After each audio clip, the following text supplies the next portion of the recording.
Hello, and welcome, friends. If you're looking for sports card content, I'll have a fresh video out a little bit later today.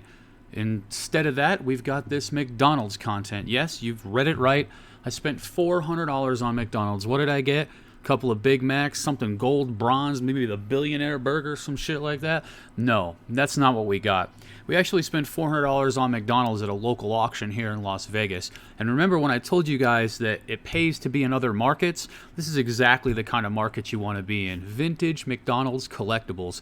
I mean, McDonald's is an American icon. It's iconic. It's legendary. It's part of American culture. And regardless of if it tanks and it's horrible and the food is made out of plastic, it doesn't matter, because McDonald's of the vintage variety is always going to be there. And you know, the kids that grew up in the 80s with all the cool McDonald's stuff, they're getting older now, man, and they want those collectibles back. So what did we end up with? I'm going to show you guys. First, we ended up with a bunch of, and we spent $400 all inclusive. This right here is a Translite picture, Translite poster, whatever you want to call it. And these things go out by the drive-thru, or there's a light behind them, and they look all cool and stuff. You see by the menus, either in the restaurant or outside. This Halloween one ended recently on eBay. Somebody took a best offer of $75, so maybe $50-$60, something like that. Not bad, not bad. Those are pretty cool. And that one is like 14 inches. But then there's a bunch of these, and this is a massive one. This is a Halloween Happy Meal Boost Your Spirits, and I had the Neon Pumpkin, but I didn't have the Witch or the other guy. And honestly, this one probably going to be somewhere in the $70-$80 range, something like that, maybe a little bit less. But this is a 22-inch one. Nonetheless, those things are super cool. I'm not going to show you all of the ones that we got, because we got like a big stack of them, and we also got a bunch of ephemera, random things like calendars. We got like a 1974 calendar, postcards, birthday party invitations, growth charts, just bumper stickers, a lot of cool stuff from McDonald's that came in here. So I just cherry-picked a couple of the smoother things to show you guys. What about that? What y'all know about that McRib, man? I know we got some McRib fans out there. Look at that. You can get a McRib, you can get a large fry, you can get a Coke in a 32-ounce cup, $3.92. These days, the mother cup will cost you $3.92. So check that out. We got the nice McRib. And then we're going to get to the juicy stuff, folks. Because some of this stuff, as you know, some of the intellectual properties are better than others. Here's a 14-inch Super Mario Bros. 3 Nintendo Happy Meal. This is 14-inch.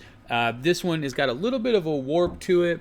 I don't expect to get more than like $30 for this one in this condition. But nonetheless, very, very cool. Which leads us to the next one, which is the Super Mario Brothers. We're probably going to get 60, 70, maybe $80 if we're lucky for this one. That's the Super Mario Brothers 3 Happy Meal of the 22-inch variety. So this one is massive. They're made out of plastic. They roll up and ship like posters. And man, what a cool thing to have floating around in a room. Or maybe you have a light yourself you want to put behind it. Man, but I got to tell you guys, this is one of the main reasons why we were buying this stuff. This one right here is an in-store hanging sign for Super Mario Bros. 3. It is McDonald's, it is Nintendo, and man, these are rare. These are so rare, in fact, that they go for about $200 each. So I'm going to bring you guys over here to the main screen, and here is a listing, and this is how rare this stuff was. The last one of these that was on eBay was, other than the one I'm going to show you in a minute here, but 2018. This went for $199. It's like a 22-inch cardboard sign in store. Man, these are rare, dude. I mean, it's just, yeah, these are definitely something that you want to be on the lookout for.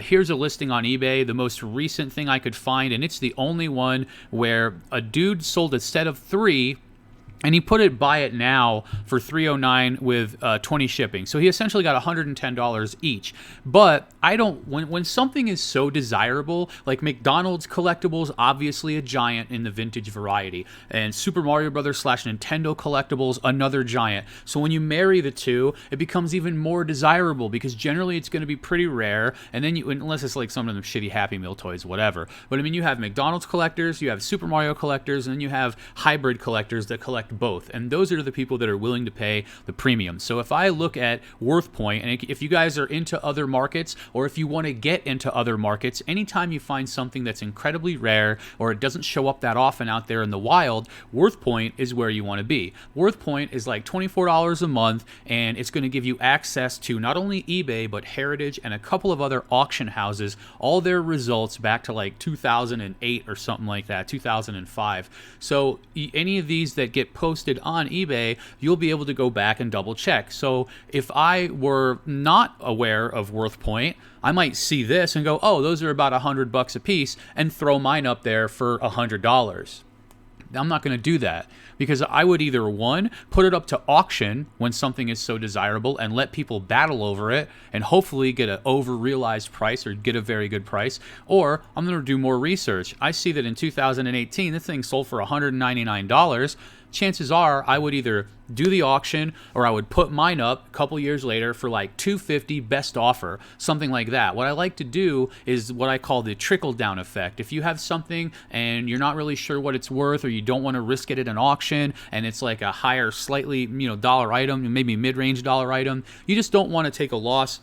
You don't want to get screwed. You put it up for a price that you think might be over market by a bit. You don't want to offend people, but if it's rare, you can kind of command a slightly higher dollar. But the main point is that if you have best offer with a slightly higher price than what you think market would dictate, you can allow people to give you offers. And also, if you choose to not put the offer part up, that's okay too. You can just trickle it down from price to price. Start it at like $250, and then if it doesn't sell for 2 weeks, put it down to $230 or $220, and just keep putting it down slowly until you start to see interest. Do you see a couple of watchers now, or maybe it just outright sells? And I also cycle my listings. So if I have a listing that's been up for a while, I might end it and then relist it and then set a different price that way to get a fresh item number. I also might do something like posting it from a fixed price listing directly into an auction, and then the pricing on the auction can change from a 99-cent auction with shipping being covered. So I cover shipping and fees, and then whatever the price is, the price is. You might do that. Or you might start at a hybrid for something that is really, really expensive, or should be in general, but the interest kind of waxes and wanes, and you're not really sure where it's at. So I might put in like a hybrid price where I know it'll almost always sell for this price, and I might still be able to get some more. So there's a few different auction strategies that you can use. But yeah, so we got a bunch of that. We got that sign. Let me show you the second sign over here. This is the second one. We didn't have the third one in the group, which was just Super Mario himself. But yeah, these are really big. They're in nice condition. A little bit of scuffing on them. And I assume that I'm going to either put these up for $250 and see where they go, or I'll put them up for an auction, maybe like $15 shipping, something like that, because that is a bigger cardboard and you want to really protect it so that it doesn't bend. And you're not going to be able to send it media mail, so you're going to have to go with actual weight. So it's probably going to cost you $10-15 to ship it all inclusive. And, just kind of see where the auction goes. So, it's going to be one of the two. I'm not entirely sure yet. That was part of what we got. Are you guys ready for this next? This is cool. Check this out, guys. Maybe you've never even seen this before. This is a McDonald's Happy Meal Magic. It's Happy Meal Magic McNugget Snack Maker. Look at that. It's brand new. It's in the box. It's sealed. It's old stock from Walmart back in the day, from the 90s. And, this McNugget snack maker can go up to $180+. And, like I say, we paid $400 for everything, all inclusive. And we've got about $1,200 worth of stuff here on the sell. So we're doing pretty good with our pickup, which is why it pays to be in other markets. Now, when I first saw this auction, it was my friend had said, hey, there's some sports cards over here at this auction that's near you. Check it out. So I said, all right, man, I don't really use this auction company that often, but I'll go check it out. And the cards were trash. It was like McDonald's trading cards, but they were junky. And I was like, whatever. And then I look at the auction, and it's just all McDonald's. It's just an entire auction full of McDonald's stuff. So I started looking stuff up, and I saw the Super Mario Brothers stuff. We just went right after that, got that at a good price, and we ended up with a bunch of these sealed toys. As you guys know, we deal with sealed toys as well. So yeah, we've got the snack maker. That guy can go up to $180. We've got the French fry snack maker, which is also one that goes up to about $180 in a smaller box though. sealed, new, old stock, very cool stuff, man. And honestly, this is just some weird shit here. All you need is bread, cinnamon, and sugar. So apparently when you make the fries, you make it, it's bread, and you make it look like fries, and then you sprinkle some cinnamon on it. Huh? That's not like a French fry I've ever heard of. What are these, prison fries? Well, no, they probably wouldn't let you have cinnamon in prison either, because you could use that as like some sort of like assassin agent. You just pow, cinnamon right in the face of a guard, escape route. Or like, let's say you was about to assault a rival criminal or whatever in your cage, and wah, cinnamon to the face, and then breadsticks, pa pa pa pa pa. Anyway, so that was really cool. Followed by the shake maker. Shake maker goes for about $80. We paid $30, so we'll get a decent profit on this one. I mean, overall, we spent $400 on it all, but nonetheless, as an individual item, very cool. They're sealed, they're boxed up. I'll give you another thing about the collectibles market in general is that prices fall in the summertime and prices go up in the wintertime. And the reason for that should be pretty obvious. People start buying somewhere around October when they're doing their Halloween shopping, they're getting ready for Thanksgiving, they're also getting ready for Christmas. So between October and November, all the collectibles, they all shoot up in price more often than you'd think. Maybe not like a saturated Funko Pop that's like $9. That's not going to jump up in price. But for vintage collectibles like this is the time of season when people will go ahead and buy that type of stuff. And another thing, the kids that grew up with this stuff, this came out in the 90s. So right now, we're at a point where the 80s kids in the mid-80s, 85, 86, 87, these kids are all growing up, getting better jobs, having more money. They're ready to start buying stuff like Masters of the Universe, like I talked about before with these guys back here. You guys can see He-Man, Skeletor right there, and surprise surprise, now they're out with these action figures. These guys are ready to start spending on those types of collectibles that they had when they were kids. So the next group of people are going to be stuff like this, stuff like Barbies from the 90s, stuff like McDonald's collectible snack makers and shit. So even though these are probably going to be up for sale, I wouldn't mind holding them for a few years either, because I think they're just going to keep going up. McDonald's, definitely collectible in the vintage market especially. Then we've got the cookie maker. Yep, that's right. We're making McDonald's cookies. The box on this one is a little bit rougher, but nonetheless still sealed, still awesome.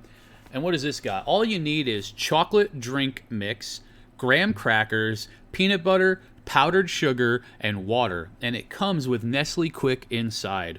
Man, dude, I'll tell you. And a valuable coupon as well. 30 cents off Peter Pan peanut butter. Anyway, the last thing I've got to show you guys here is the Hot Wheels Race Challenge set. Now, the box is unfortunately opened a little bit at the end here, but it is sealed. It is new old stock, and this goes up to $100. This is just awesome, man. Very cool stuff. Again, great to have this stuff for the holiday season. If you guys are out there, you should be looking for more than just sports cards. I mean, this is a great example. We're probably going to profit at the minimum $600 to $800 on all this stuff after it's said and done. Some at auction, some with a fixed price listing, maybe some as a private sale, whatever it is. But you always have like your best end things like these signs or whatever that are going to go for a couple $100 a piece. I mean, those two signs, if I sell them for $200 a pop, that covers the entire everything. And all the rest of it is essentially profit. So, man, you guys got to get into the other markets. If you're looking for that sports card content, I'll be back with that a little bit later today. I'd like to say thank you guys for joining me. Appreciate you having you here. And hit that subscribe button because we got more content coming up. I'll catch you guys on the flip side.